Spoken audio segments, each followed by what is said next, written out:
Okay. Is this it? Am I live? Here we go. Hi, everybody.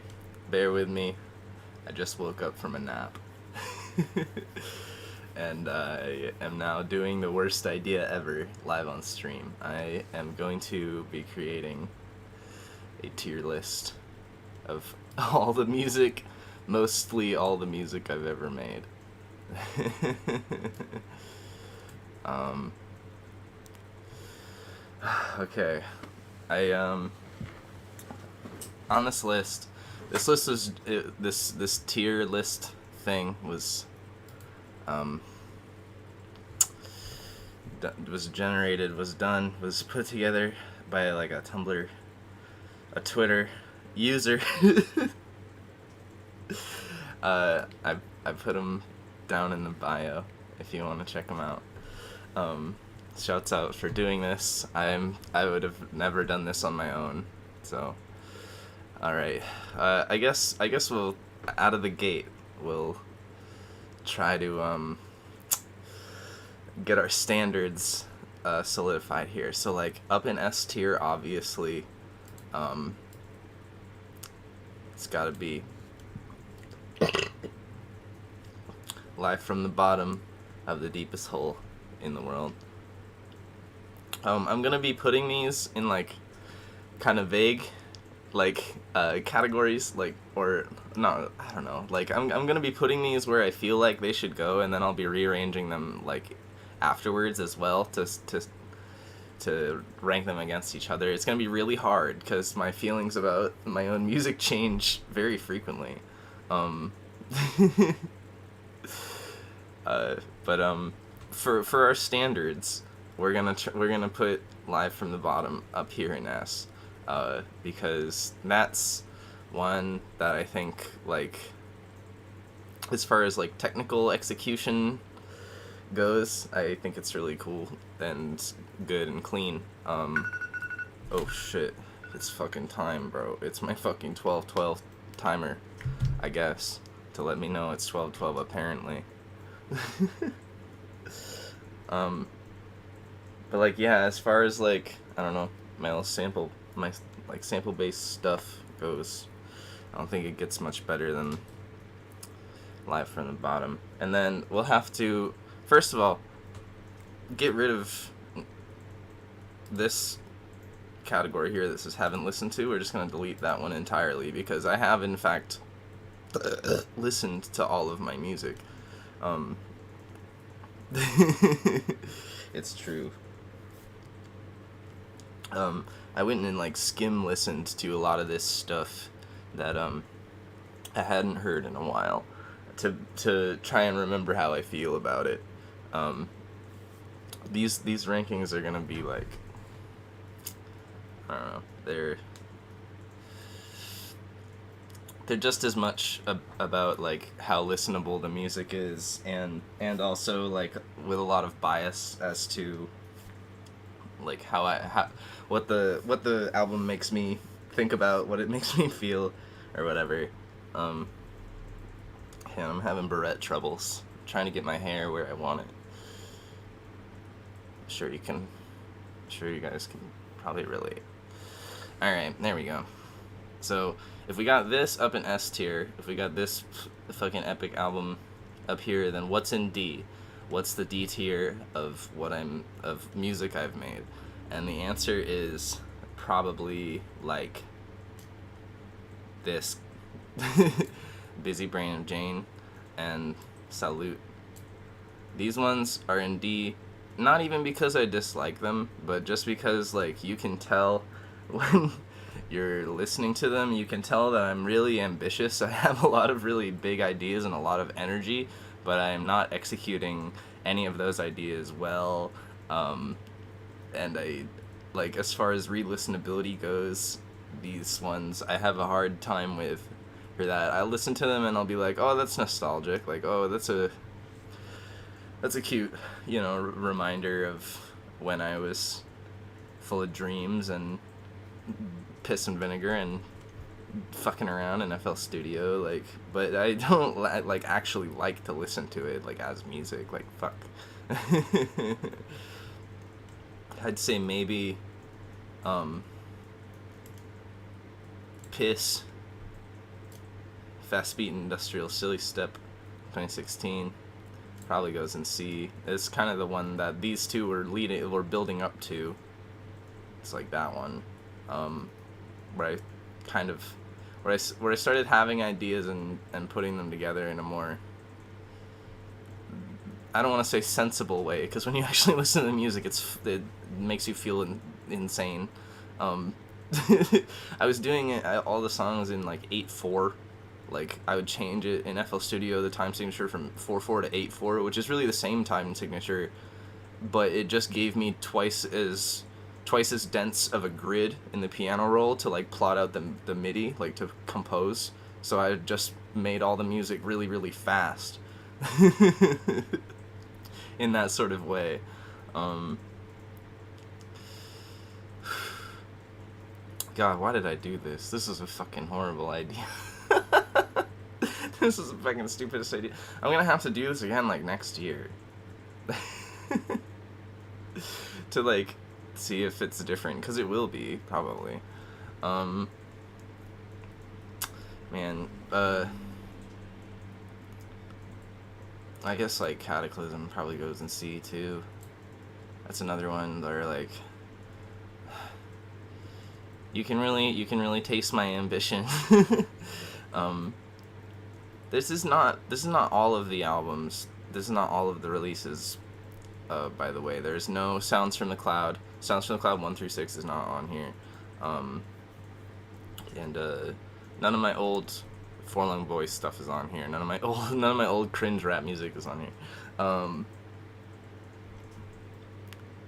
But yeah, okay, Cataclysm's in C, because yeah, I feel like this is gonna turn out being like basically in chronological order, you know, from D to S. Like, I really do feel like I just, like, I don't know, I keep getting better at making music, and so the older stuff I'm gonna be like, it's not that good, and the newer stuff I'm gonna be like, it's pretty good, like, like, fucking, new Forlung album, if I can ever find it, if it's in here, it's probably somewhere. That one goes up toward the top. Yeah, that one, we can put that one in A. I think that one's an A. I think I could have probably, no, I couldn't have done, no, it was an S. I couldn't have done better. I couldn't have done better. It's the best that I could do in the amount of time and the scenario that I had, and I think it came out really great, and I think people really like it, and I feel good about at least the first half of the new Forlung album. I feel really good about. The second half, I know, is also good, but it's harder for me to listen to just because it's like, I don't know, there's more personal stuff in it than the first half.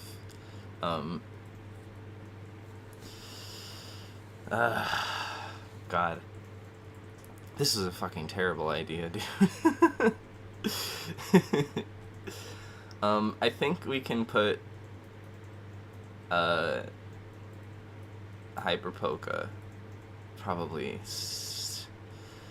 I think we gotta give Hyperpoca a B. It's not really that well produced. It's pretty fucking obnoxious.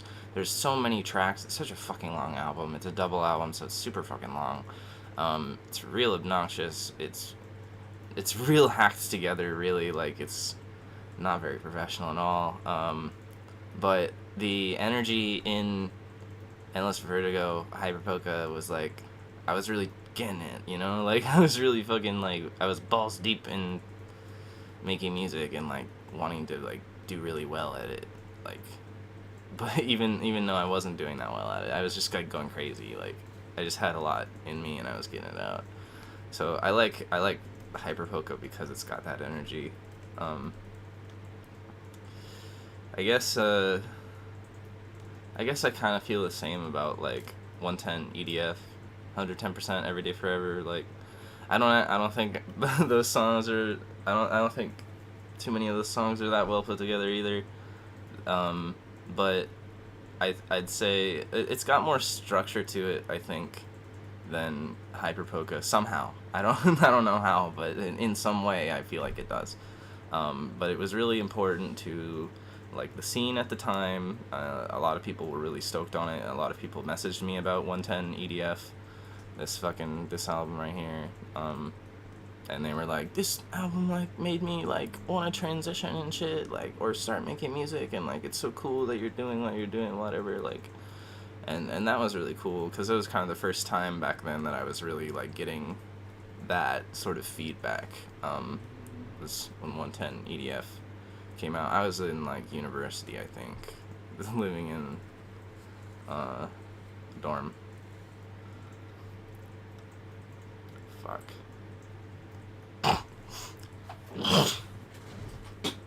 Sorry. All right.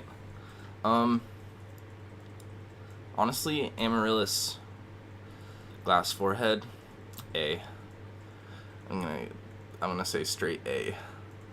I really broke free from a lot of like, I don't know, stylistic limitations that I felt were kind of like, I was kind of slipping into a rut. I was kind of slipping into like a routine with like forlong shit, and like so, Amaryllis was a way for me to diverge and just do something weird. Just try and make stuff that sounded cool without trying to be hardcore or like trying to do dance music or whatever. Like, just be strange and make textures, and that was really the gateway for like later like Dollmatrix stuff, and like, because like Live from the Bottom of the Deepest Hole in the World is like, it's not really like a Dollmatrix album. It's obviously like a forlong or like, you know, this is forlong or Gadge style sort of mashcore-ish sort of album, like, you know, 50% mash, 50% like original composition, and like none of the other Dollmatrix releases are like that. None of the other Dollmatrix albums are like that. They're all very textural, like complicated things that are like more focused and more like, I don't know, I guess artsy. I don't know. Like just some shit that's not like dance music or whatever. It's just like, I don't know. It's weird. It's weirdo texture music, and like the reason that this album is a Dollmatrix album and not a forlong album is just because I was really bummed on being forlong back then, and my partner that I was living with at the time, who's not my partner anymore, was also kind of bummed on me being forlong, and having a bad reputation and making myself and them like less appealing for like friends to associate themselves with and stuff. So I was trying to have a different alias. I was trying to do a new thing, and like so it's like, you know, it's really only a Dollmatrix album. It was before I even knew what I really wanted Dollmatrix to be. So the spirit of forlong is in this Dollmatrix album, even though it says Dollmatrix on the page or whatever when you go to download it. Fuck, there's so fucking many of these, man. Like, fuck. Why did I say I would do this? This is a fucking stupid idea.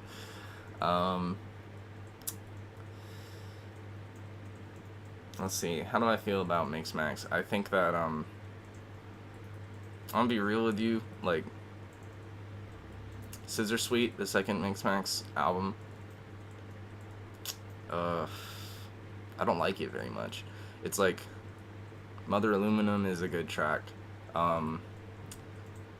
Target Oracle Grinder Apparatus is a great track. The other ones on that album, I think they're all piss. I think they all suck. So honestly, I would honestly put those two tracks up higher, but the rest of the album goes in D. So I want to put it in D. Sorry, Mix Max fans, but Scissor Sweet sucks. Corkscrew, the first Mix Max album, is better, I think. It might even be B, you know. It might be B. I think it's a lot more put together. I think it's a lot more cohesive. I think it feels more like a, I don't know. Well, no, if we're going on cohesion, then the second one also feels cohesive. Like, all the music sounds, it's on the same vibe, like, I don't know. But, fuck, I just don't, I fuck with Corkscrew over, you know, Scissor Sweet any day. I'll be real with you guys, too. The fucking Girls' Rituals lost tape, that collab, everybody was really hype on it when it happened because everybody loves to see me and they love to see Debbie, and we were doing something together, so everybody was like, oh fuck yeah, like pogging, and like, but I don't really like, I don't think what we came out with was really anything close to the best that we could do, and like we didn't take it too seriously, and it just sort of like, you know, we just sort of barfed these songs out like, bleh, like, and I think they kind of suck, honestly. So I D-tier that shit. Sorry, y'all. I love Deb. I haven't talked to Debbie in a long time. I probably won't talk to Debbie. I don't wanna fuck with, you know, her vibe. But I actually think that we could have done a lot better on that, and we didn't. So, you know, I never ever go back and fucking listen to that one, because every time I hear it, I'm like, oh, this is what I like. This doesn't sound like a good Girls' Ritual song, and it also doesn't sound like a good Forlong song. So I don't know. I don't like it. Like that, the memory of getting to do it with Dev is really special, and it was awesome, and I was having a good time, you know, talking to her and hanging out on Discord or whatever back then. But like, I just don't think, as a release, I just don't think it's that awesome. Like,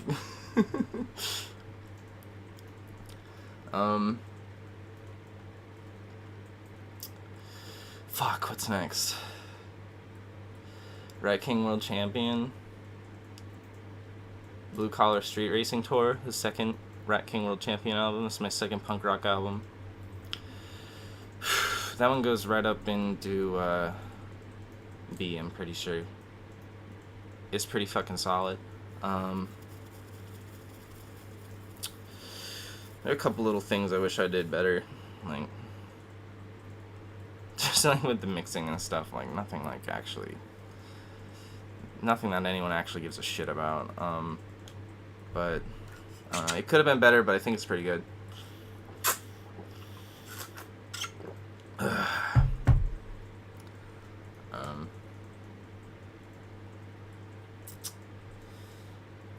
Fucking the first Rat King World Champion also gets a B. I think. Honestly, I think it's on par. I think both of the Rat King albums are on par for quality. Like, they're mixed kind of differently, but I think as an overall product, as an overall like piece of work, you know, they're pretty much on par with each other. It's just me going into my microphone and being like, I don't like it when people are mean, like, you know, you get it.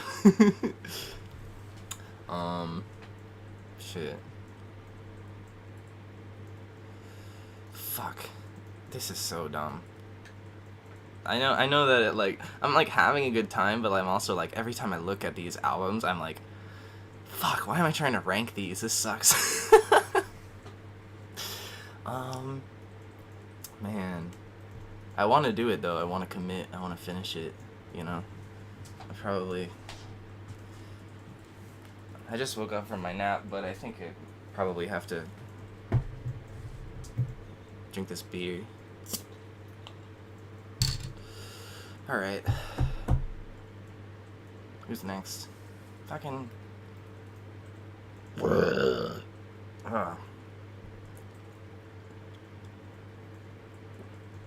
Let's think about Yo-Yo Pingo. Oh fuck, it's going everywhere. Oh shit. Hang on, I'll be right back. My fucking beer like fizzed everywhere.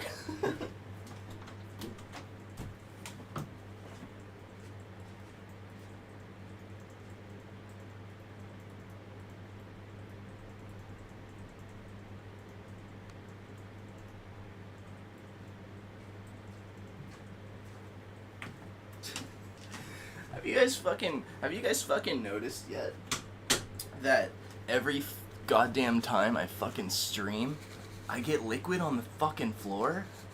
Literally every time I stream. Like, it was like 3 streams ago, I kicked open my fucking dehumidifier and fucking I rehumidified my room. I fucking spilled water all over my fucking bedroom and had to like wipe it all up literally like 10 minutes before the stream started. And then there was the last stream where I fucking leaked out of my pants and got fucking piss on the floor. That was fucking funny. I fucking had to fucking play the last part of the show with fucking some piss in my shorts. That was fucking funny. And now I'm fucking spilling beer on the floor. Like, I don't know, man. It just like fizzed up so hard. Just like fucking went everywhere.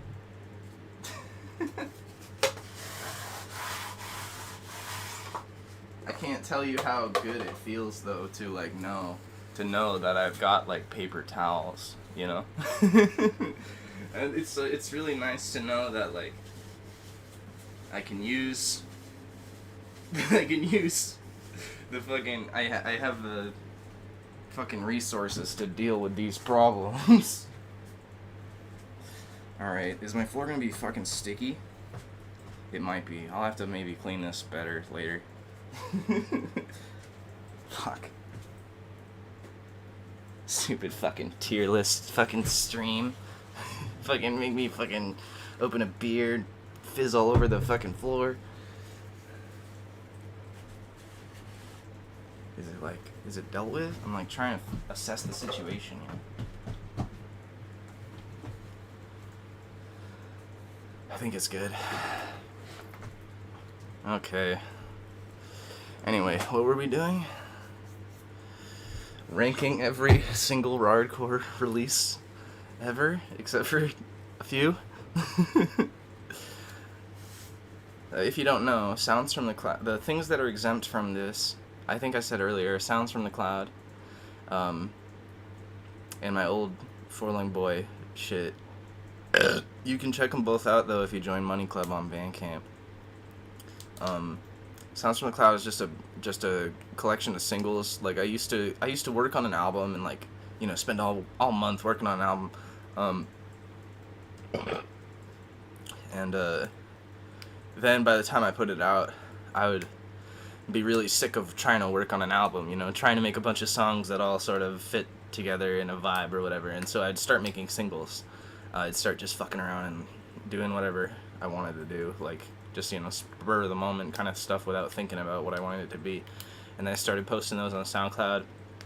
And then I started doing that so frequently, you know, after an album, fucking start making a bunch of goofy singles. And so I started releasing compilations of those singles, and that was Sounds from the Cloud, because I always used to put those on SoundCloud before I put them on Bandcamp, so I call it Sounds from the Cloud. But yeah, those aren't on here. It would be hard to rank those because I would literally have to re-listen to all of them, like again, to fucking figure out the vibes, because all the songs on Sounds from the Cloud, on all of them are like just so drastically different in quality and shit. But okay, let's fucking try to think about this shit. Night Mana, Yo-Yo Bingo, Night Mana. I want to put it in C, TBH. Like, I don't think it's bad. It's like, it's really plunderphonic in an interesting way, but I was so bummed when I was fucking making that album, dude. I was so bummed out. I just broke up with a girl, and I like really bummed her out, and like I was so bummed. I felt so guilty and so shitty, and that's the story of my fucking life, you know, is breaking up with girls and then like they take it really hard. That's like classic. But you know, like I fell for her, and like I thought she was the shit, and I was bummed to see her bummed, and like bummed to bum her out, and like then I fucking went off and fucking got involved with this like plural person who was fucking totally out of control, and like that's a whole another fucking bag of fucking shit. So Night Mana, I put it in C because it bums me out to remember the headspace I was in there when I was making that. I do like all the Cannibal Ox though that's in it. I love Can Ox. Cold Vein, one of the best albums of all time. I wanted to sample like as many tracks on that album as I could inside of Night Mana. Don't tell LP that that I'm sampling his shit. I don't know if he would care. I don't know. You never know these days. Problem Causer is fucking A tier. It's a fucking good album. I don't think it's like super fucking perfect or anything. I think it's far from perfect. I don't think anything I've ever made's really been perfect, you know? Like, Live from the Bottom might be the closest. I don't know. And even that's pretty fucking jacked up. But Problem Causer is a good ass album. I don't need to tell y'all about Problem Causer. There's a fucking Rawrdcore retrospective special episode about this damn album. You can go and watch that if you haven't seen it. You search just like Forlung Problem Causer, you'll probably find it on YouTube.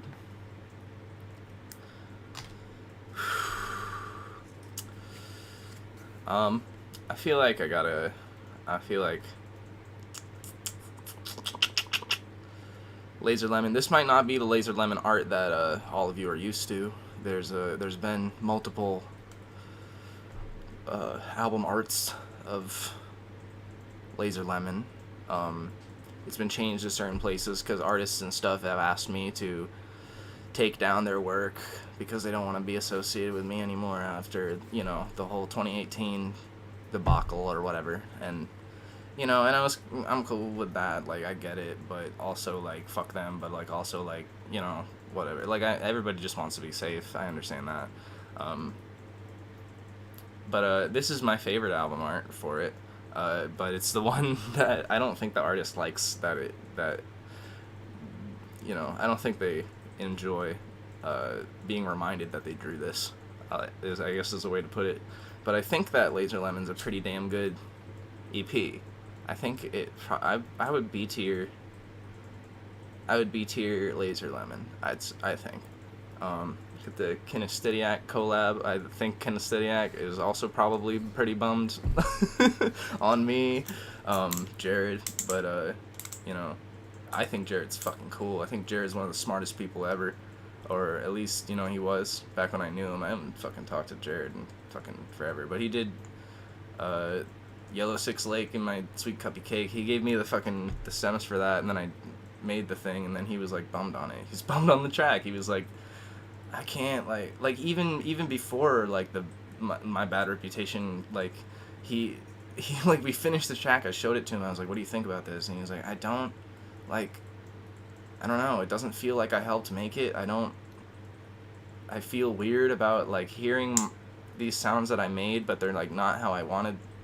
They're like not like what I intended. And I was like, you're such a fucking like artist. Like, you shouldn't be collaborating if you feel this way. Like, you're clearly like on a solo mission if this fucks with your vibe that hard, you know. But we ended up putting the song out anyway, so.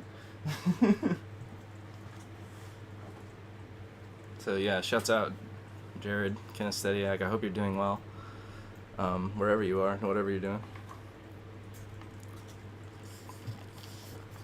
Probably just hanging out at his mom's house, I don't know. It's fucking shit, dude. I got so many damn albums. I mean, so much fucking music. This is fucked up.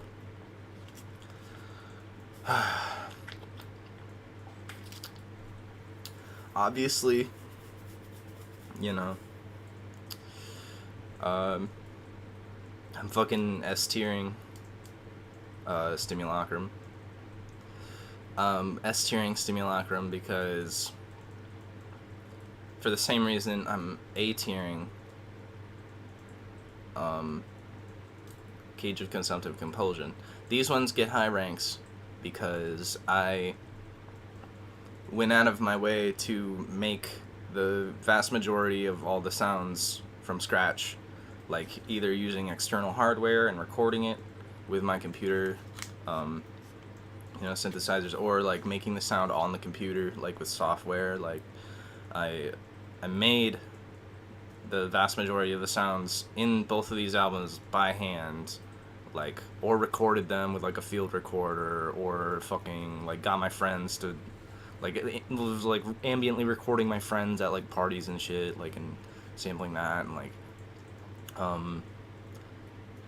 one of my house was gonna get, they told me my house was gonna get demolished back when I was living with like 6 other trans girls in this like fucking house, that this one girl who like used to work for Amazon, but then she quit, but she still had like Amazon stock that was like appreciating, that she was just like living on her fucking Amazon stock, and like having this big house with all these trans girls, and they're all just like crashing and shit, and like really only half of them ever paid rent, like but I forgot why I was talking about it. These 2 albums, neither of them were made there. I don't remember why. Oh yeah, okay. Because the first track on this one, Cage of Consumptive Compulsion, I think it's called like Windows Draped in Plastic. That's got a bunch of recordings of like when I was about to move out of that house. I was really gonna miss it, because it was really the first place I had lived in Seattle, like with my own bedroom, and I was really stoked, like, because I'd been cohabitating with partners and stuff. But then I launched into another relationship with a new person, and fucking ruined it for myself. Like, fucking ruined my solitude. Fucking ruined my personal space. Like, just threw it away pretty quick, which sucks. But it took me a really, really long time to get my own bedroom again after that. But that house where I lived and had that epic bedroom, was like, when they told us they were gonna demolish it, I was like, oh fuck, well, I'm gonna miss this place, like, and I'd just gotten a field recorder, like a handheld field recorder, and I was like, oh shit, well, I should record all the sounds of this house that I'm like familiar with at this point. I'd lived there for about a year, so I like recorded like the toilet flushing and the shower turning on, and like the curtain being drawn, and the doors closing, and the doorknobs turning, and people talking downstairs, people stepping on creaky boards, like, and I just recorded all these sounds, and then I put them all into that song, Windows Draped in Plastic, as sort of like a farewell to that house, because I was really bummed that they were gonna tear it down. I was really bummed they were gonna demolish it. Like, it used to be like a dentist's office. The house used to be like a street level dentist's office, but shaped like a house. And so when we moved in, there was literally like an examination chair, like an old like 60s like examination chair in like the front room, and we had to like get it out. Like, it was like really bulky, like we couldn't even chill on it, like we couldn't even like integrate it into the furniture, like it was so like crazy, and we were like, fuck, this is insane. But yeah, it was a cool house, and living there was cool, with those girls. I lived there with the Fluffs, if y'all know the Fluffs, Bunny Cat, 000. I've sampled them in a bunch of my songs, because they always used to be around, painting up all night painting and shit like that. It's cool stuff.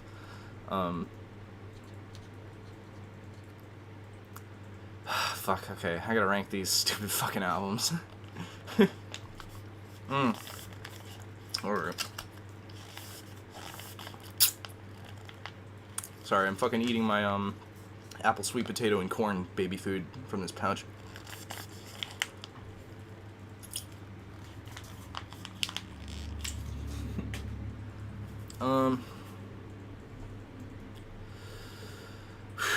Who's next?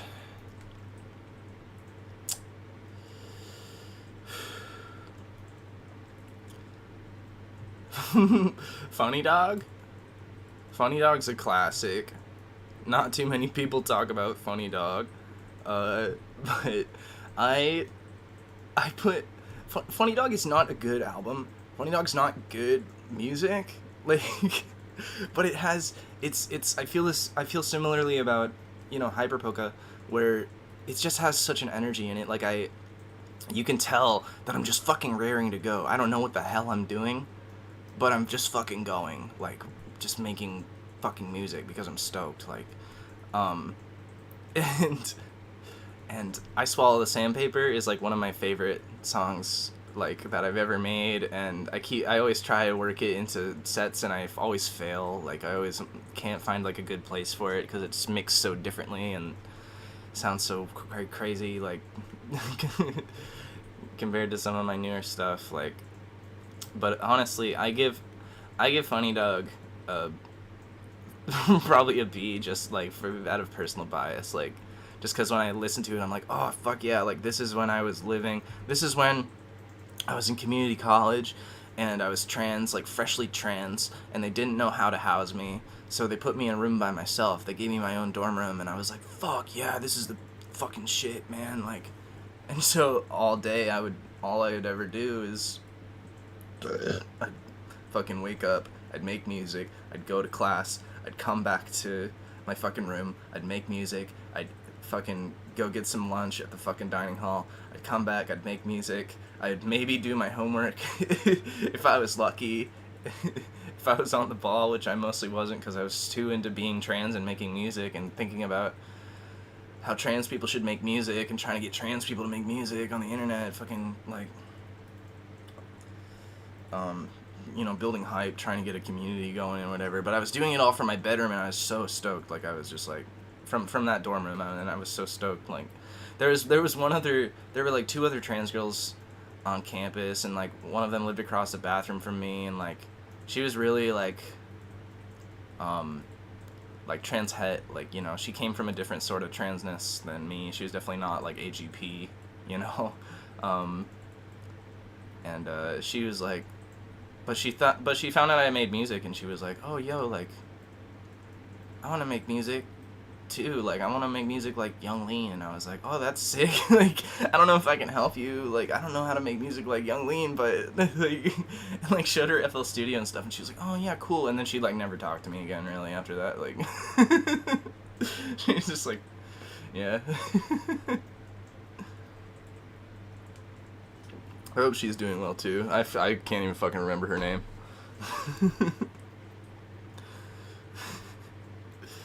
God damn. Here's an unpopular opinion. Here's where the controversy is gonna kick up right here.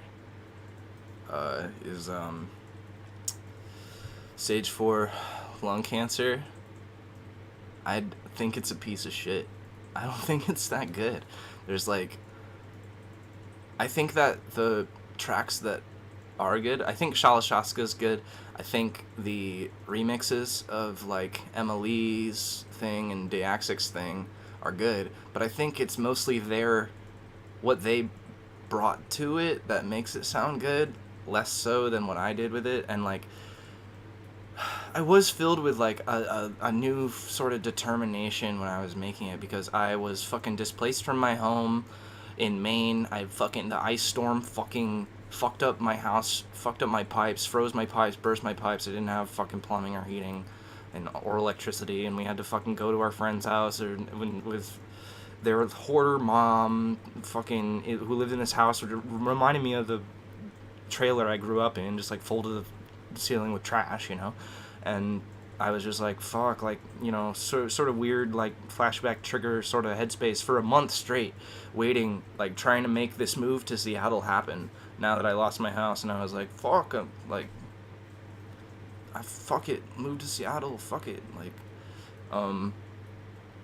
but, like, the year the dog just started, I was turning 24, I was 23 years old, I'd be 24 later in the year, and, January, it was New Year's, January rolled around, and it was the year of the motherfucking dog, and I was like, this is it, like, this is the year I'm moving to Seattle, this is the year I'm gonna fucking start, you know, making a name for myself and fucking sinking my teeth into, you know, the scene out there or whatever, like, so that, for the energy of that inside of stage 4 lung cancer is great, but whenever I listen to it, I just think about being in that nasty-ass house and fucking smelling fucking cat piss all day and fucking eating just, like, the shittiest gnarliest Hormel microwave fucking beef and potato shit bowls, and like just fucking feeling like ass, man. Like just like fucking trying so hard to get the hell out of that place. Like fucking talking on the phone with dudes trying to fucking coordinate, like get them to fucking tow my fucking girlfriend's car from Maine to fucking Seattle. I paid for that shit. I fucking did that shit for her, and like that was a fucking pain in the ass. Nobody wants to fucking, like, it's simultaneously like nobody wants to fucking haul a car across the country for you, but after one guy finds out that you're looking for someone to do that, a bunch of dudes from other states will start calling you and being like, you need your shit moved. Even like 6, 7, 8 months later, they'll still be hitting you up on the phone. I don't know how they got my number. I don't fucking know, but they're still like, you need a car haul? And I'm like, no, dude, I'm already there. Like, I'm already here. Fucking, I don't even talk to that bitch anymore. Like, she's out somewhere with that car somewhere else. I don't fucking know. She's got one headlight. You'll find her. God damn. Fucking every single time I look back at that album, I'm like, fuck this, dude. Like, but I gotta do it. I want to do it. Stage 4 lung cancer. Where the hell does it go? You know? Honestly, I put it in C. Like, sue me. I think it's... you know, Gemini Vibe's on there. Like, and that's cool. I love Gemini Vibe. Great memories attached to Gemini Vibe. But, and like, the aesthetic is there. The album art's awesome. I think I did a good job with the typesetting in the background too. I think it looks great. But you know, I don't know. When I listen, I don't get stoked. I'm just like, fuck. I was so broken down. Like, I was in the shit when I was like, this is an escapism sort of album. A lot of albums that I've made, you know, are escapism albums, like trying to bury myself in stimulation and work while my environment is like really not super, you know, ideal or whatever, you know. I'm coping, that kind of deal. Like, I don't gotta do that anymore because now I live in my own place, and I live with like my fucking best friends in the world, so and they're fucking nice to me constantly, and like, but you know, back then it was different. I was making music for different reasons, and yeah, so stage 4 lung cancer goes in C.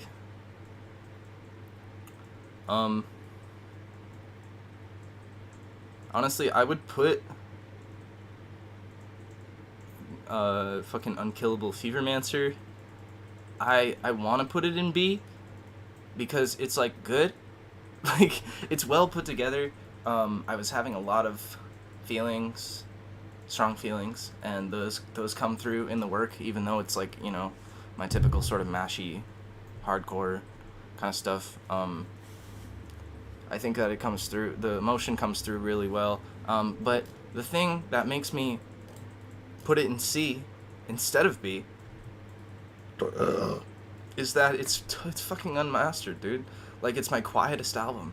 It's so quiet. If you listen to any of my shit and then you listen to fucking Unkillable Fevermancer, it's quiet as hell. Like, I didn't master the fucking album. Like, I mixed it and I didn't master it because people kept telling me, like, when I first came to Seattle, it was like I had to learn to DJ because I fell in with these ravers, and they were like, you don't DJ? Like, what do you do when you, like, play a show? And I'm like, oh, I just fucking, like, you know, I roll up and I fucking push play, and I, like, dance around. I go crazy. Like, I get sweaty. And they're like, well, don't you want to, like, be more involved? Like, don't you want to, like, learn to mix? Like, and they, like, show me how to use the decks and, like, and shit. And so I was like, oh, fuck, well, I guess I need, like, a DJ controller. And I got my fucking little DJ controller that I'm always using in the fucking videos that you guys have seen it. And was learning how to fucking mix, and I figured out, like, the first time that I watched someone else try and mix one of my tracks into their set while they were DJing, it was like the songs, like, you know, were in like this beautiful crystal clear quality coming out of the fucking speakers, and then they transitioned to my track and it just sounded like mud, just fucking mud coming through the speakers, just like, just disgusting. And like, and I was like, fuck, dude, that's what my shit sounds like when it comes to a speaker. And because like I didn't know, because like I was only using headphones for everything back then, like because I was producing on a fucking laptop, like I didn't have a desktop or anything. Like, so, you know, I had Apple earbuds, like for the longest time, producing music with Apple earbuds before I fucking got my fucking over the head headphones. And like, yeah, I don't know, I fucking forget why I'm even talking about this. Oh yeah, why Unkillable Fevermancer is in C. Yeah, it's just really quiet. Like, I wish that I mastered the album. It's like, I don't even want to go back and remaster it. I think that part of what makes it what it is like, I was trying to make music that didn't sound like shit when it came through the speaker real loud, you know? So I was trying to make... I didn't master it because I figured out that mastering my music, I didn't really know anything about compressors or limiters or mastering tracks. So I was experimenting with different things, trying to just do anything to make it not sound like shit when it came out of the speaker, and the solution was to just not master it at all. Just let it be quiet and then turn the speaker up loud, and then it sounded good, and I was like, okay, cool, well, I guess that's how I'll do this. And so Unkillable Fevermancer is pretty quiet. And so I put it in C. It should be in B. I'm putting it in C, and there's nothing you can do about it.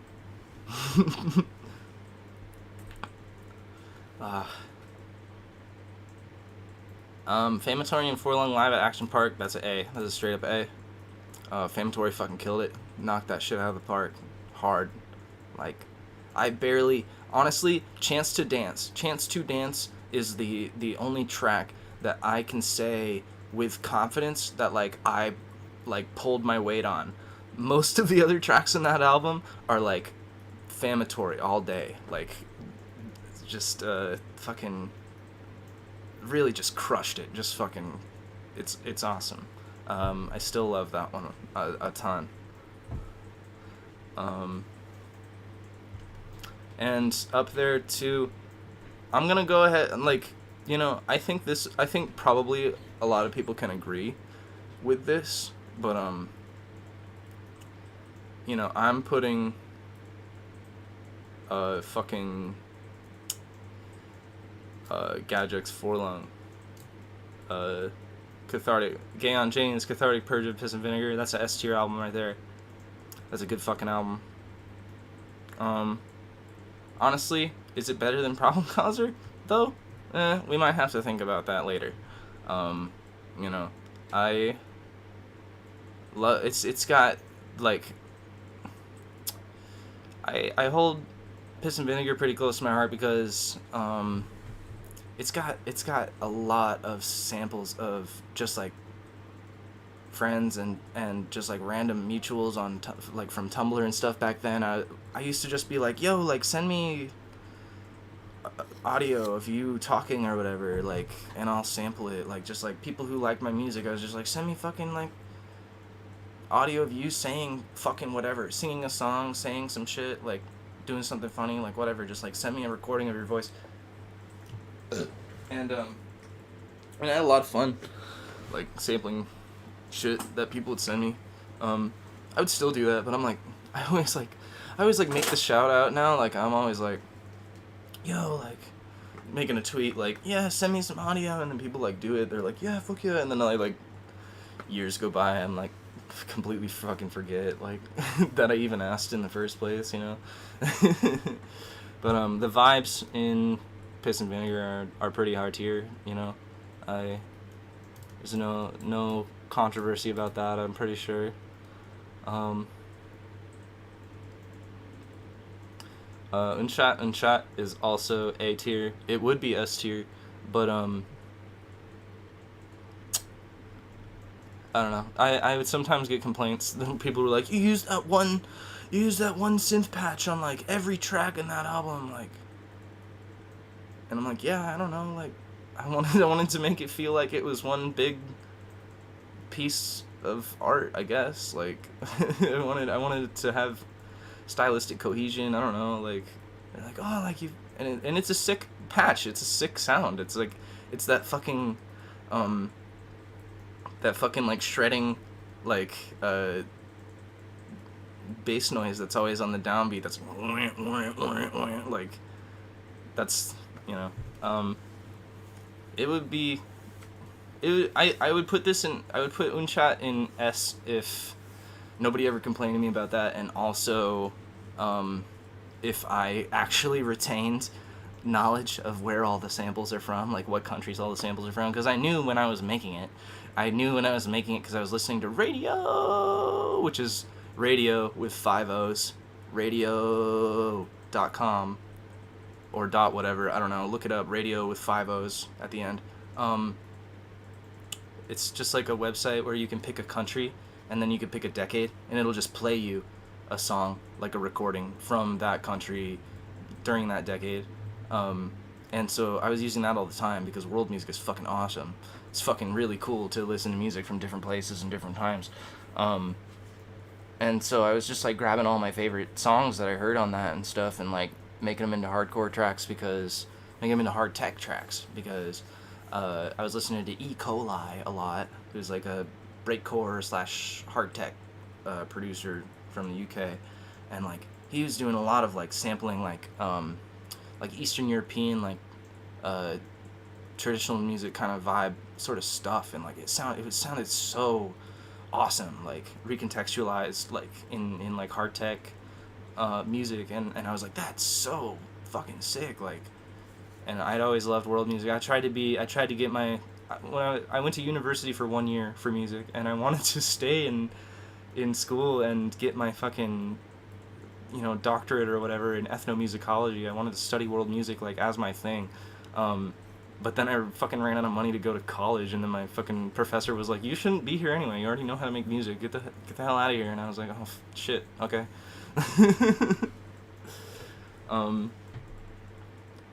But yeah, so I love world music, but I always feel guilty because people are like, where's the like, which samples are from which countries? And it's like, I've made this fucking record such a long time ago now at this point. I'm like, I don't remember, dude. Like, I know I've got every continent except Australia, like, but I don't fucking remember, like, where half the shit is from. There's some of it I remember. It's like, you know, I could be like, oh, this song's from Moldova, like, it's a fucking banger, like, but then there's a bunch of them that I just don't fucking even, I barely even remember what language they're in, unfortunately. It's just a lot of info to retain, you know.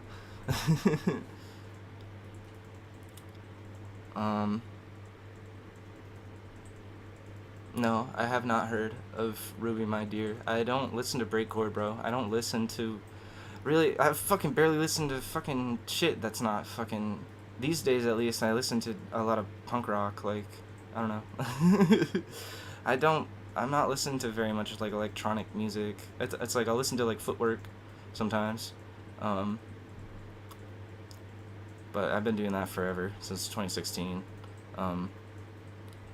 Like, I like tons of music. It's just like, it's hard for me to recreationally like listen to music on a consistent basis, because I'm too busy making it, or thinking about making it, or like, I don't know. I can't listen to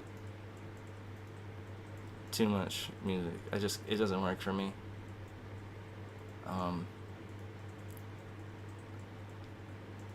So yeah, people are always asking me like, "Yeah, do you know about like this artist or whatever?" And I'm always like, "No, like I don't." Like, it's like occasionally somebody will say one thing that like I do recognize, and I'll be like, "Oh yeah, fuck yeah!" Like it's, oh yeah, because like, you know, all the shit that I like is like shit that I've liked for a long time, most of it.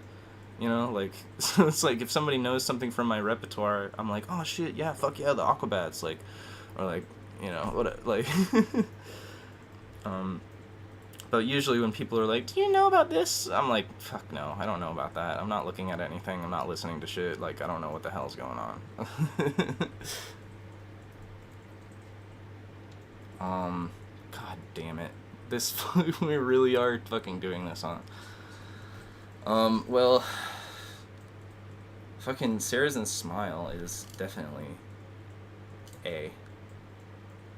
Maybe even S. I'd say I'd bump it up to S just for the fucking album art alone. Like, I love Sarah's and Smile. I love this art that Ash Emberpaws did for it. It's fucking beautiful watercolor. It's gorgeous. And all the vibes are great. All the vibes are awesome. It's like I seriously have struggled to like even conceptualize like what I would do with a new Yo-Yo Bingo release, you know, like, because Sarah's and Smile was really good. Like, I'll probably do another trip hop thing at some point, but like, I think Sarah's is really like really solid. I think it's well done. Act My Age, obviously I gotta put it up in A, at least, you know. No other album has ever, I don't know, you know, I'm not, like, it's hard to keep statistics on this kind of shit, but, like, I think the most people in my, like, adult life over the past few years have, like, I think more people have talked to me about this album than any other one. I think that littles love it, and the vibes I was putting into it, it was really leading up to, like, age regression really kind of being a thing that I started to have really complex feelings about, because, you know, I've been fucked with for so long, and I've lived with multiple partners who, like, my, like, desire to wear diapers or regress or whatever has made them uncomfortable or has done some sort of damage to them, or like they just couldn't hang with it, like, and I was coming out of a relationship where I was really restricted, and so I had this feeling like I was entering like a new era of freedom, and then, you know, my new partner kind of squashed that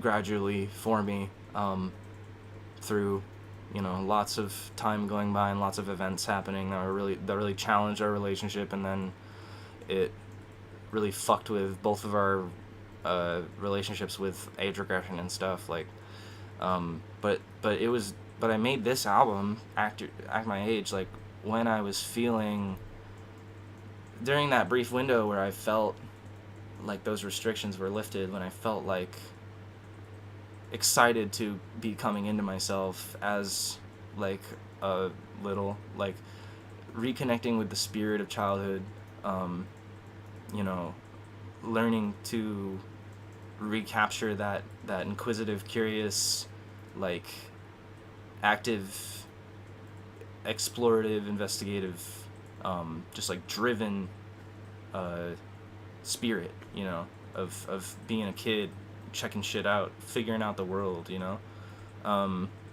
So it was really a beautiful moment in time for me, and it turned into a really good album, and a lot of people were stoked on it because there just wasn't a thing.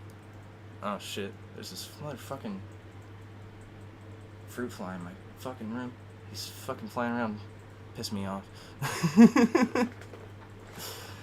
Yeah, Act My Age is a classic. Sorry about my armpits. Alright. God damn, I feel like we gotta be like half done here or something, right? 1, 2, 3, 4, 5, 6, 7, 8, 9, 10, 11, 12, 13, 14, 15, 16, 17, 18, 19, 20, 21, 22, 23, 24, 25, 26, 27. There's 27 here. It's like,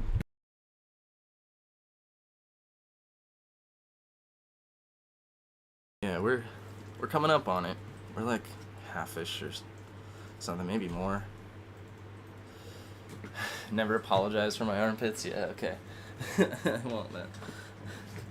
Don't look at my sweatpants. Look at my jammies.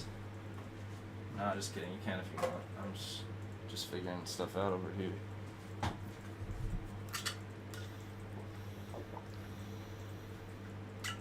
Alright.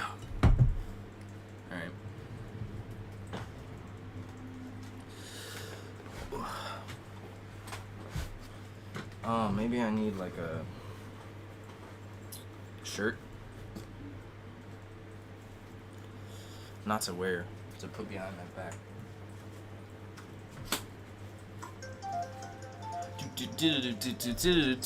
That's my alarm to tell me it's 1:10. I don't know why. P9? You trying to see P9? We can do some P9. I think that Scream Roller is dog shit, basically. Parker Brothers Factory Fire is good. I think all the rest suck. I think Scream Roller is D tier. I think it's like, you know, big, obnoxious, fucking Stamp on the Ground remix, big, obnoxious, Cascada remix. Point of MF Perfection is fun.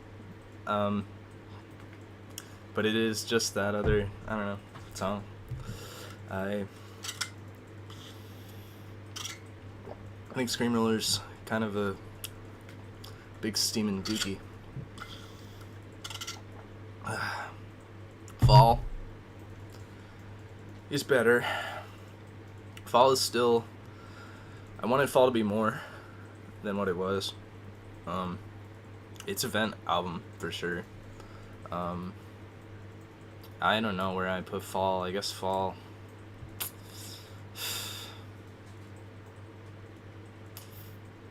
Honestly, I don't even really like listening to Fall.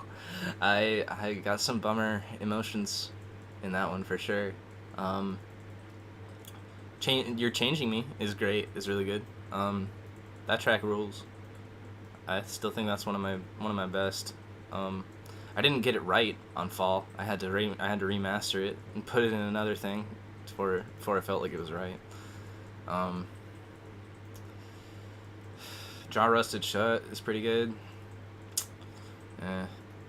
I feel pretty conflicted. I mean, I'm gonna put it in C. I think it's another one of these ones that belongs a tier above, but I'm putting it one below because of personal bias.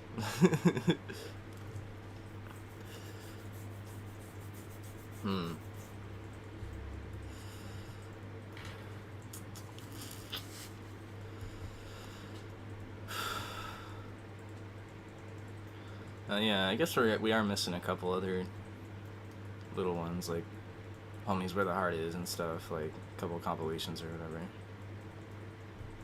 But these are all the main important guys, I guess.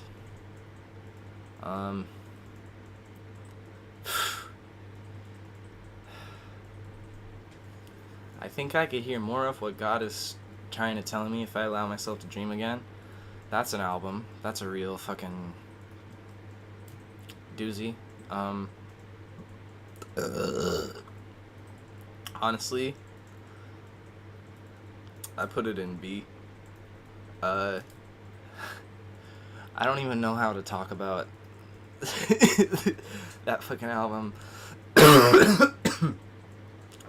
It's I was so fucked up, man. I was on so much PCP. But it came out as such a, like, I've never made music that sounds like that album, and I'll never make an album that sounds like that one ever again. That's pretty much the bottom line about that one. It was just like a thing that came out of me during a time when I was pretty just delusional, really, like just delusional, manic. Yeah, I can't party like that anymore. But it came out as a really interesting sort of piece that I think I'll find a lot of value in for the rest of my life. So I'm putting it in B. I do like it.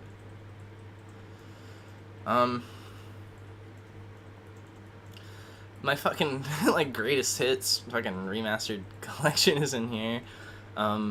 Just like I feel weird tiering it, you know, but like as an album. I mean, it goes up in S just because it's a bunch of my older songs that I like. A lot of them never sounded how I wanted them to sound, so making them better and remastering them and putting them on that album was cool, and it came out as a really good collection of music. And I think a lot of people are really stoked on it. I think a lot of people kind of start with that release when they're getting into my stuff. I think it's a convenient place for people to start and kind of get caught up on like what the vibe has been, like as far as Forlung is concerned, like from 2016 to now. So as a tool, as a thing, to put her shit S tier.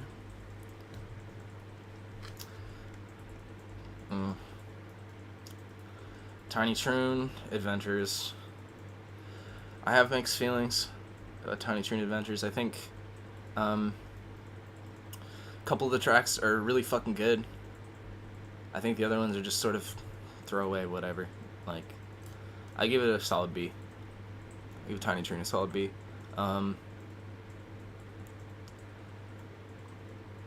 Yeah. I wish that Trent Sinclair didn't flip a bitch on me and start being mean when I got called out, because I had to fucking get rid of the fucking remix of his track that was on it.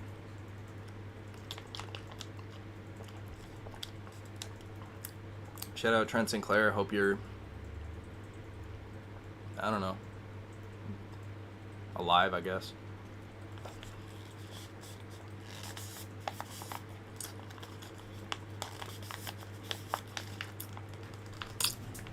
Alright, apple carrot baby food is toasted.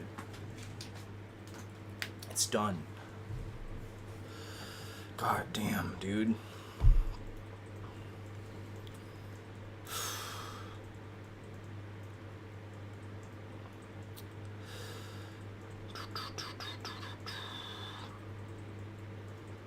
It's getting harder. It's getting harder, dude. P9 versus Forlung. Oof. Dead Boys Summer Rave Wars 12. God damn, what a fucking mess. What a goddamn mess of an album. I honestly, a couple really good tracks came out of Dead Boys Summer Rave Wars.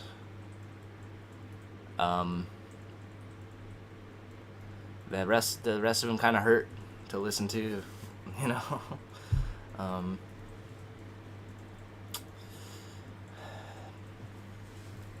I was living in a real moldy, flea-ridden, ringworm-infested apartment. Dead Boys Summer Rave Wars, man. I don't know. I think this is gonna be an unpopular opinion, but I might have to C tier it. Like, not that stoked on Dead Boys Summer Rave Wars, I'm not that stoked.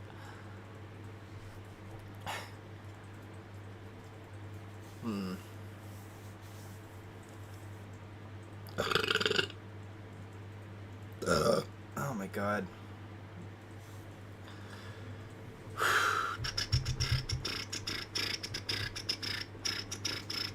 Who's next?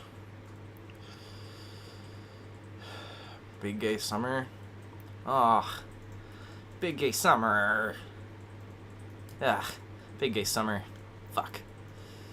It's like, honestly, I feel like probably an A. I feel like I was really on top of my game when I was doing it. I think a lot of it came out really well, and I think it made a boom. I think that people looked at it. It kicked up a lot. It kicked up some controversy because of Dogfucker's Anthem. Of course. People were like, "You fucking." People are always trying to tell me I made a song about fucking a dog or some shit, and it's like, bro, Blink-182 made a song about fucking a dog. I just sampled it. I don't know what the fuck you want from me. Like, I thought it was funny. I thought it'd be funny to name it this fucking song Dogfucker's Anthem. Like, who you fucking think you are? Like, zip file song, like, listen to yourself, you're fucking retarded, like, and I can say that because I'm fucking retarded.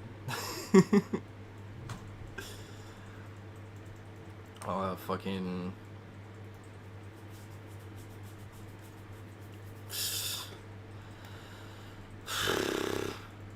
fucking Hole. I can't put Hole on the tier list. I don't fucking know. It's a noise album, dude. It's not like the rest of these. It's like, I don't know. I don't think that Hole is good or bad. It's like a fucking noise album. It's like soundscapes. I don't know. I'll put it in C. That shit just came out of me. Like, it's my shit. It's my feces. Like, I don't know. It just came through me and it came out of me, and I don't care about it, really. It's my poop. This album I do care about, though. Doll by Yo-Yo Bingo. That's a motherfucking A. It's had a lot of fun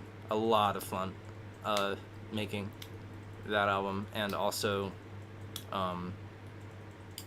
doing the video for it on YouTube. I did it with Windows Movie Maker. It's like the last thing I ever made with Windows Movie Maker. It's a pain in the goddamn ass. I've got much more convenient video editing software now, but back then I was really trying to figure it out and exporting little video loops and shit and trying to stack them in Windows Movie Maker, and like but it was such a fun album to make and such a fun album to listen to. Like, I still really fucking dig Doll by Yo-Yo Bingo. Static Electron is worse than Doll, but it's still just like okay. Yeah, I think there's some intricacies though to the sample work in Static Electron that I think makes it really kind of stand out, as far as Yo-Yo stuff is concerned, and I was really like pushing that, like trying to get into like using the same tools I had always been using, but trying to push them to create a sort of effect that I hadn't previously rendered, by like being more intentional about the textures I was constructing and stuff. So I like Static Electron. I put it in B.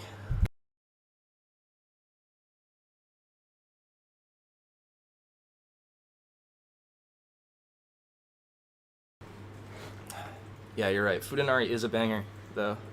It's definitely one of my fave tracks from that release. What gets you out of bed in the mornings? It's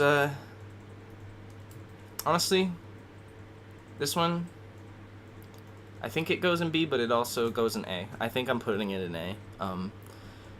There's a lot of good friend energy in it. You know, I don't really talk to like most of the people that I fucked with back then, you know, anymore. But at the time they were nice to me, and it was fun to make that music. And I think some of the tracks are a little too long. I think some of them have a little too much ostinato. Like, I think some of the tracks are like 4 minutes or whatever. It could be like 3.5, and they'd be better off. But I got a lot of sentimental attachment, I guess, to that album, and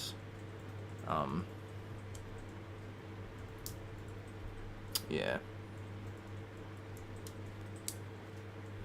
Blueberry Sunshine is always like just the shit, man. I don't know. I've always got the big friend vibes in there. Yeah.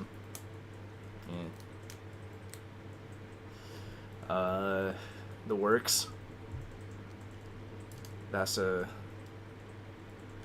honestly, like, I think I could have gone harder on a couple of the tracks in The Works by Yo-Yo Bingo. But as far as what's there, I think it's great.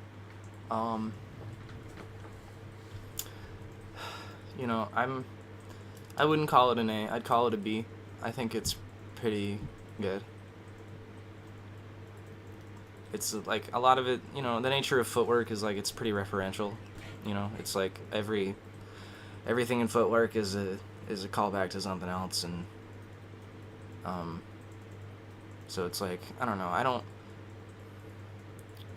feel like it's my most creative album, you know, um, but it sure was a lot of fun to make and to interact with.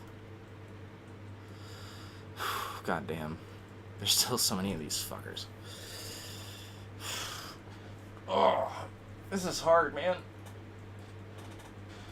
Oh, fuck. I'll be right back. I gotta go to the bathroom.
Yo, what's up? I'm back. I took a huge shit, and it took me forever to wipe my butthole. And now I got 2 otter pops. You can't tell because the camera's black and white, but there's a blue one.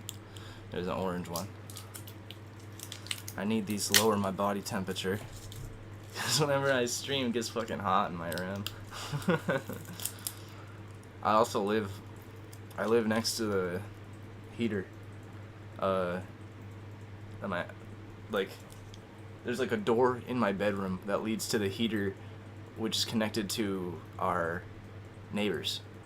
So when our neighbors turn on their heat, my room gets hotter because it's next to the heater. So I'm always fucking steamy and sweaty in here. Alright.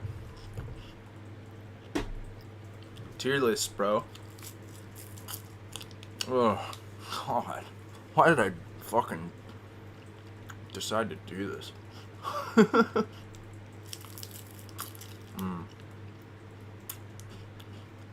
Let's see.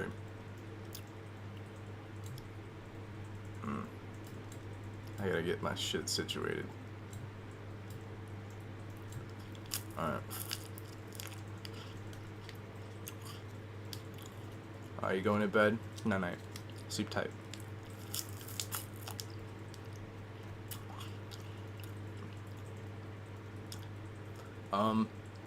Static Caravan of Psychosomatic Crisis is a fucking nightmare of an album. I think it's mostly trash. I think it mostly is fucked. There's a couple of good tracks on it, just like all of them, you know. But I gotta put Static Caravan in C, dude. Like when I listen to Static Caravan, I feel insane. I feel fucking crazy. I can't vibe to it.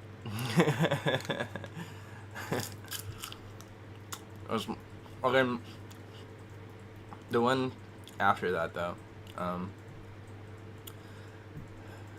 Gain's violent, Gain's hideous crawlspace of violent secrets. Yeah, that one gets a B. I think it's done a little better. We got a big busy B section here. I think it's done a lot better than Static Caravan, and Static Caravan's got a lot of goofy vibes. Like, again, sampling a lot of friends, a lot of fans. I'm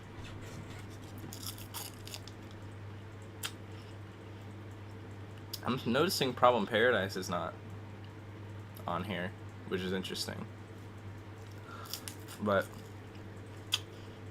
if Problem Paradise was here, I would put it probably in B. It's solid. It's a lot of good, like, defiant lollycore energy. So just pretend that one's in B too.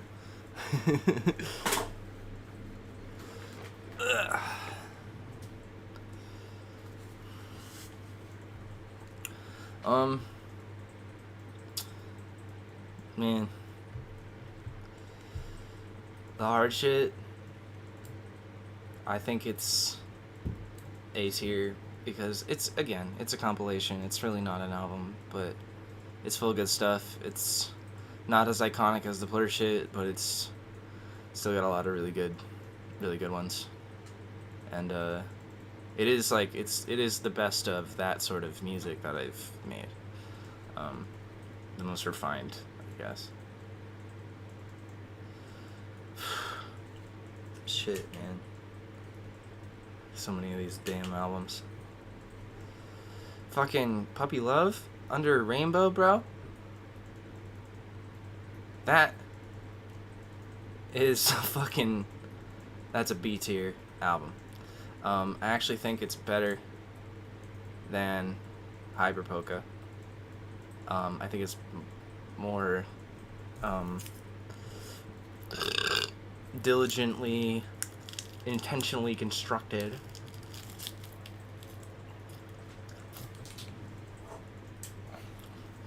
God damn, dude. Fucking.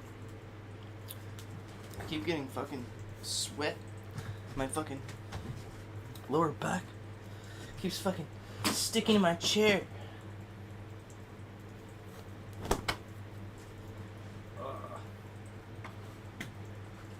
Can't believe it's summertime for the rest of forever, bro. Ugh. Alright.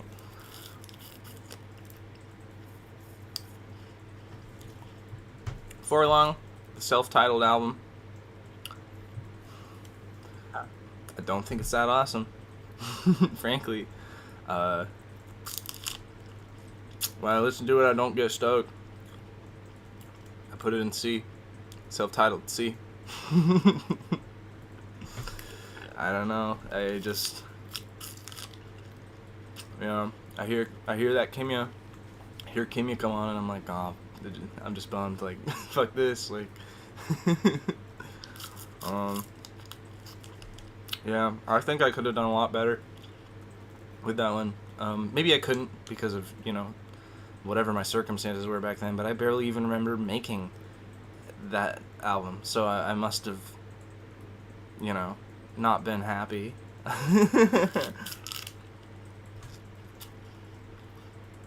yeah, I'm not stoked on the self-titled. Waxing Gibbous is a fucking, it's fine. It's just fine. Like, it was the first Yo-Yo, so it's kind of, I was getting my bearings, you know. Like, I put it in B. There's something to it. There's something to it. Like, if you listen to Wax and Gibbous now, it's like you can still feel that there's an energy, there's something there. There's a, I don't know, it has a spirit. I can feel it.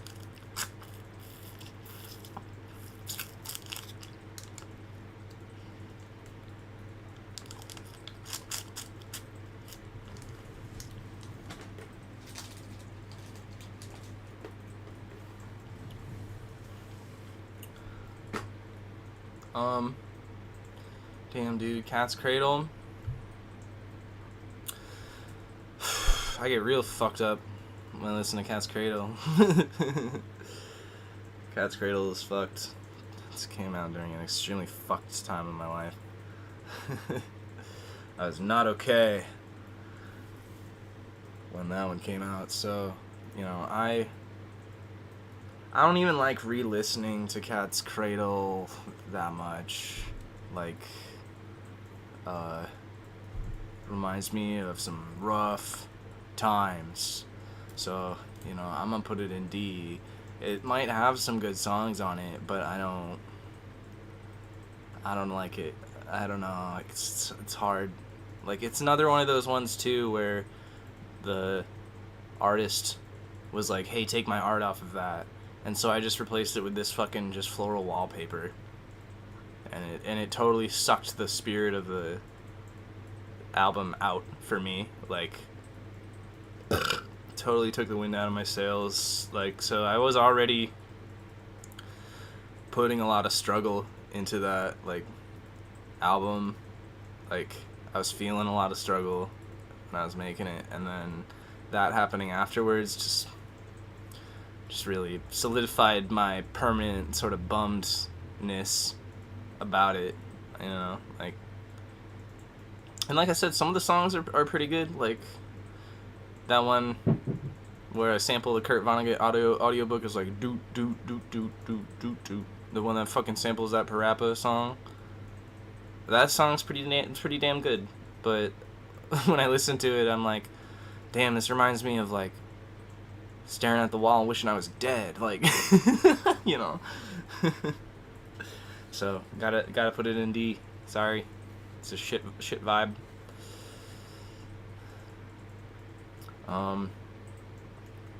Away We Go. I made Away We Go like really. I finished Away We Go like right after I moved to Seattle. I feel decent about Away We Go. I think it's pretty alright. I think it's like a little too plunderphonic for Amaryllis, but it's like, whatever, like, there are no rules, like, so, you know, I give it a solid B. Away we go. It's pretty, like, pretty classic at this point, I guess, I think. Fucking, I think it's very, very funny that, I think it's very, very funny that Problem Paradise is not here, but Summertime Soda Baby is here. Summertime Soda Baby is an alias, that I made, like, one, like, quote-unquote, like, chip tune release under, and yeah, I don't know. There's not too much to say about Summertime Soda Baby. I wanted to try a new vibe. I did it. I cranked out a couple songs, and I was like, okay. And, you know, I wasn't feeling Soda Baby really, like, after that for a long time. I guess I did one sort of Soda Baby feature on Smexy Smoke Choke Summer soundtrack, but you know, he's mostly pretty dormant these days. I don't feel a goddamn thing about this album. The artist who drew it doesn't fuck with me, cause they don't fuck with me, even though when I was like 18 and they were like 30, they were like sending me nudes and shit. But maybe I should have said that. Don't go and find them. Don't. They're totally innocent. I was of age. It's all good. I consented. But it was funny because like they started dating this guy, and who ran this like art collective or whatever, who used to fuck hard with Forlung shit. You know, they were stoked on me. Then I got called out, and then, you know, I got dropped by those guys. But then they just like, this dude talks shit forever, like online and in like, even in like fucking Second Life and shit. It's like blah blah blah Forlung, like that, like fucking baby for fucking pedo ba ba ba, like, you know, the classic shit. Like, and like, and I just like, I don't know, like when somebody. It was very funny to get cut off by like a person who was like sexting me when I was like barely legal, like like because they're dating like a guy that hates me now or whatever, like for like being a baby for like, I don't know, it's real funny stuff. Like, the world is a funny place, you know. But I love their fucking art. I love Ghosthead's art so goddamn much, and they were really fun to hang out with and talk to, like when we were friends. So, you know, so I always love this drawing of Soda Baby standing in the fucking store, you know. I fucking love it. But I do miss Ghosthead. That's really what I feel when I see this album. Is I just miss having that person as a friend, and it sucks that they fell in with a crowd that really doesn't like me. But, you know, that's okay. I'm sticking it in C because I don't give a shit about Summertime Soda Baby music, really. Like, I don't know. Sorry, Soda Baby fans. I know the Soda Baby stans are out there. I'm really sorry.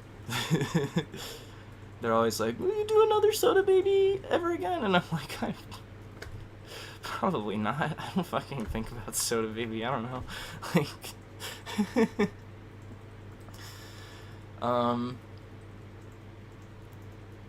yeah, speaking of those dudes, speaking of that dude who ran that art collective, he did the album art for this, for Below the Bering Strait, and it came out great.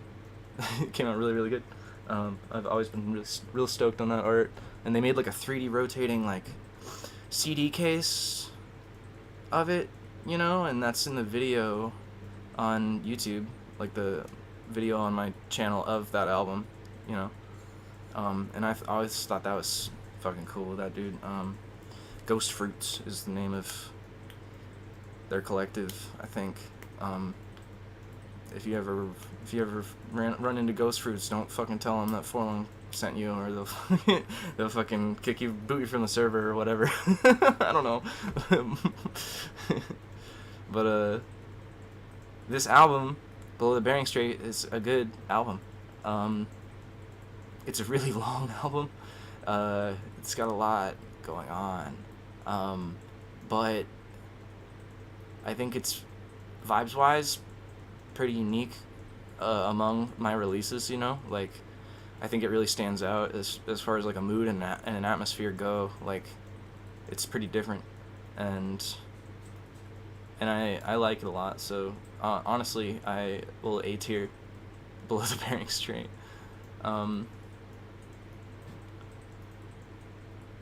This one right here,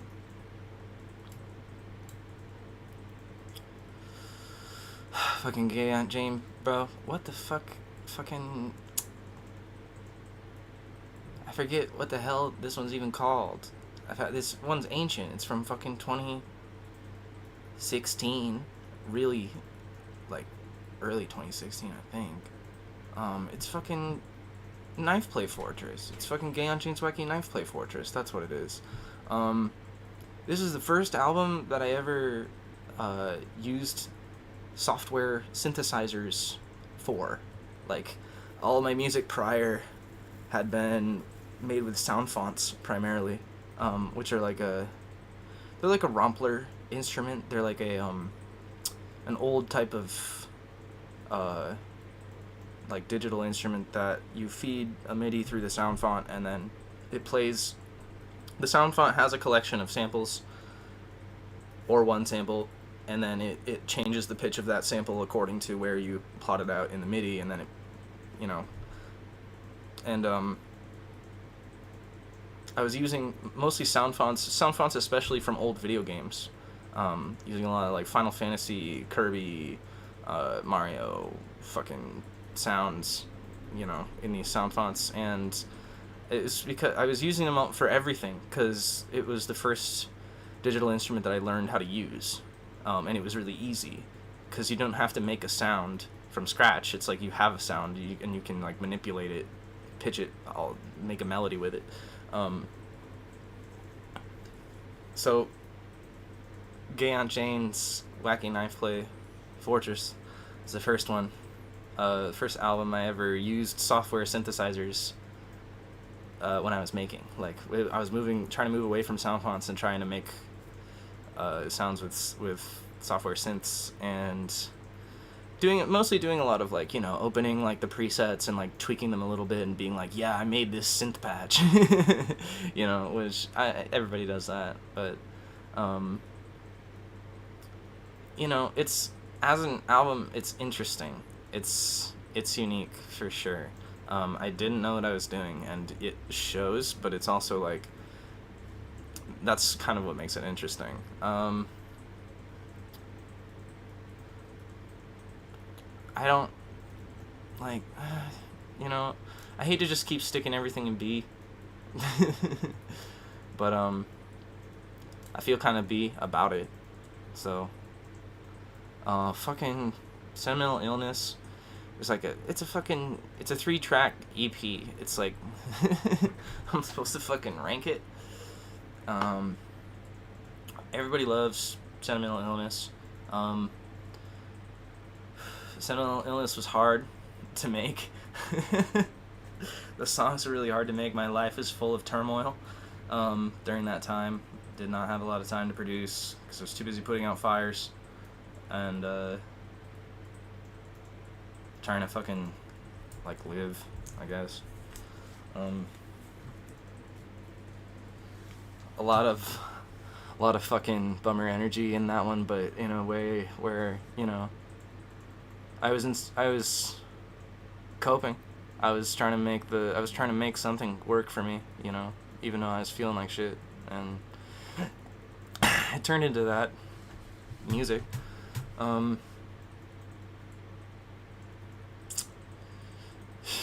know, I got a lot of really mixed feelings about mental illness. I'm sticking it in B again. I'm sticking it in B just like with all these other fucking things. I think it's good. I think it's fine. I think it's a reflection of what was going on with me at that time. Trapcore Hell for Girls. That's a fucking... Honestly, a couple years ago I would have put it in A. I think I put it in B now. Cause, well, you know, nah, I'll put it in A. Yeah, I think I'll put it in A. It really, like,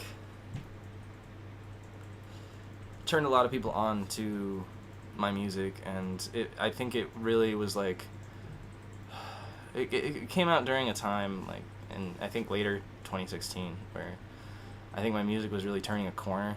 Like, I think I was really starting to grab hold of a vibe and, like, fucking shake it for its lunch money, you know, like, all the, Nichijou samples in it are really fun. I think some of the songs are kind of ass. Honestly, a few of them are a little bit ass. Like, I don't think Stim to This. I don't think that's actually, like, that good of a song. A lot of people really like that one, but I think that it's just big with the autists because I put the word stim in the title, and back then nobody was doing that. Nobody was making their music about how stupid and autistic they are. Like, so I was like, fucking stim to this, and, like, kids noticed it and they're like, fuck, I can stim to this, like, oh yeah, this is stimmy, like, and it found an audience that way, and so that album, like, really helped push my sort of presence in, like, the scene or whatever, or I guess it wasn't really, like, in a scene kind of, like, popped up around me, like, but, you know, it was building momentum for that. So Trapcore Hell special album. Thanks Max.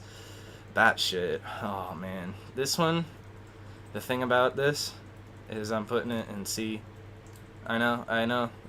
It's probably, you probably think it's better than that, but the reason that I put it in C is because this, originally, Batshit by Minx was not a Minx album at all.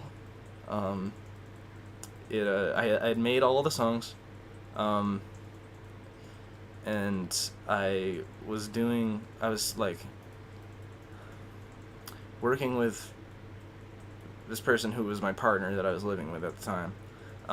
When I was still trying to figure out how to stop being forlong, you know, because everyone wanted me to stop being forlong, I was like, okay, like, what if I do a new thing? What if I try to make music that sounds like I didn't make it? Like, you know. And of course this music does sound like I made it. Like, I can't make music that sounds like I didn't make it. Like, but I was trying. And, so the idea was to have these two Bat characters who are, like, lesbians. Like, you know, a tall, skinny one and, like, a shorter, fat one. You know, the classic lesbians. And, they were, like, supposed to be, you know, like, they were called Badass. B-A-T space A-S-S. Badass. And, I was gonna, I made all this music, and, like, we were gonna try and do other stuff with this to sort of build it up as, like, a, you know, a new thing for me to do, or whatever, and, like, but it kind of, you know, it fell through and stagnated, and then, like, our relationship started having a lot of problems, and so, you know, we never ended up doing anything with it or really pushing it very far, and so then I was like, well, fuck, I worked so hard to make all this music, I don't want to just waste it. So, you know, years later now, I released it as a Mixmax album, even though it's not a Mixmax album at all. Just because I had the music and I had the art, and I was like, okay, well, I can't, like, I haven't put anything out for a couple months, so, like, let me pull this out. And it served its purpose. It helped a lot. But yeah, I'm not stoked on it because it just reminds me of, like, bad vibes with my fucking ex. It sucks. Even though some of the songs are good, like Scabies and Rabies is awesome. Deep in the Darkness They Come, awesome. But I don't know, like, I'm not stoked. Bleak Fortune. The Bleak Fortune album. Hypoborea. What people don't know about this album is that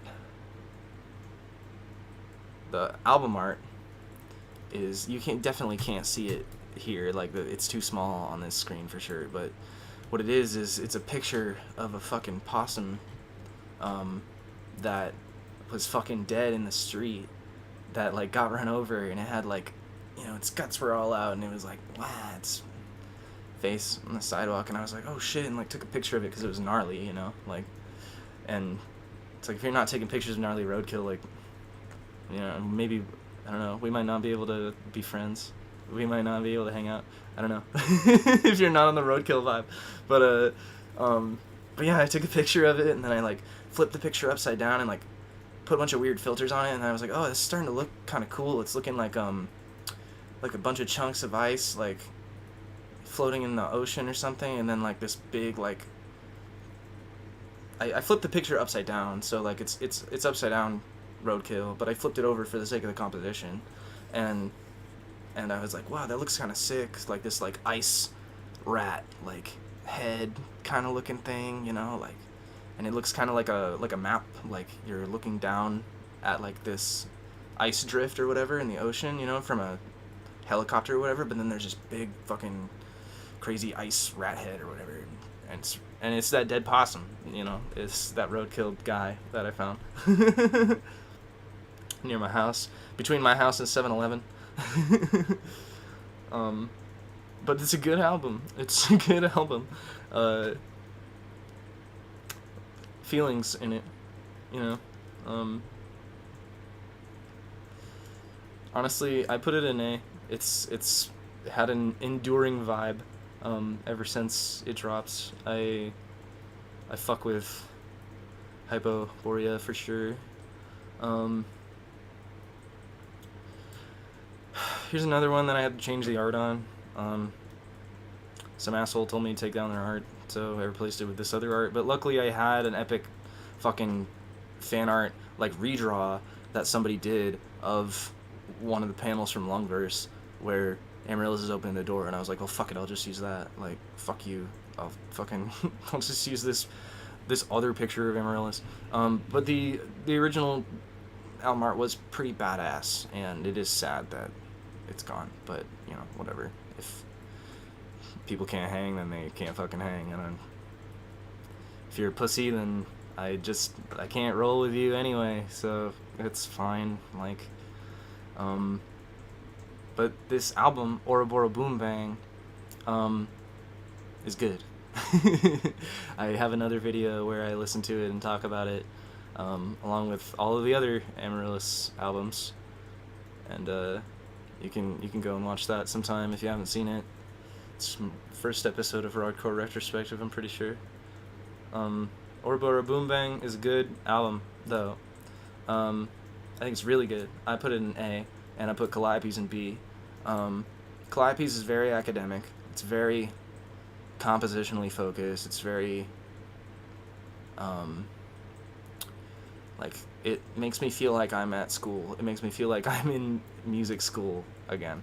Like, I only was there, I was not technically, you know, music school, university, majoring in music, me being one of the fucking 6 music majors there, like, That music program was fucking floundering.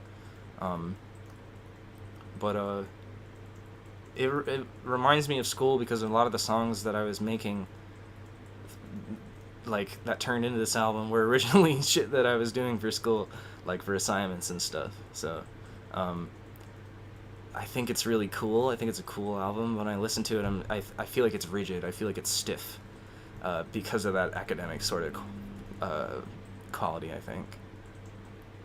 And then, you know, last but not least, Troublemaker down here. It's fucking, you know what the fuck it is. It's fucking Dog Rave the Queen. It's a fucking, it's an A-tier album, like, plain and simple. It's an A-tier album. Like, it's good. It pisses me off to think about it sometimes. I had some of my best, like, collabs with some really fucking talented people, like, on that record, but they all eventually wanted their credit removed, or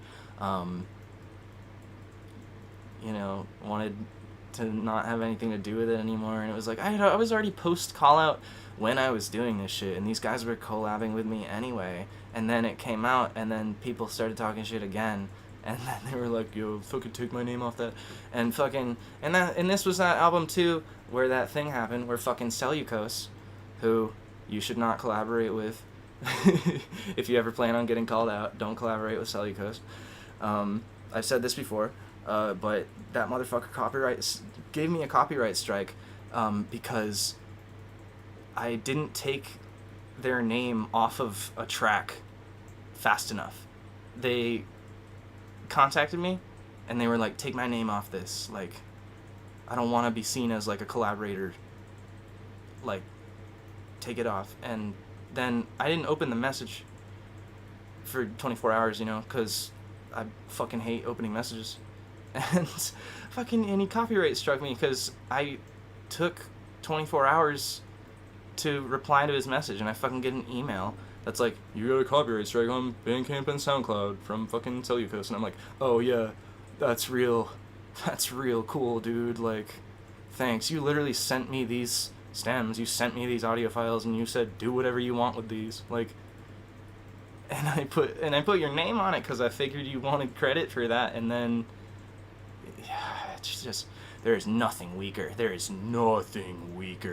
like, an independent artist, like, copyright striking another independent artist, especially, like, I don't fucking know, it's like, it's just so uncool, man. Like, I thought that kid was my homie, like, I thought that guy was cool, like, but nah, that shit sucked, man. That was so fucking weak. You know, I don't fucking hope anything. But yeah, so it pisses me off to think about that album sometimes, and, like, Come Find Me, of course, is a fucking banger ass track. If you're plugged into, you know, music, you might catch on to who's featured in that track, but I'm not gonna say their name out loud, because I don't think that they need that right now. But I was really, really stoked to work with them on Come Find Me. This song came out so fucking awesome, man. And then when we finished that song, they were like, yo, we gotta make this zoomer speed. We gotta speed this up to zoomer speed. I was like, what the fuck are you talking about? And they, like, night chord the track and made it, like, barely, like, you know, under 2 minutes long. And I was like, damn, it sounds so fucking good now. Like, and then we dropped it like that. We dropped the fucking, like, night chord one. Like, it was so good. But yeah, me and that artist, you know, we don't talk much, but, like, we're cool. Like, if I see them around, I'll be like, hey, and they'll be like, hey, you know. So yeah,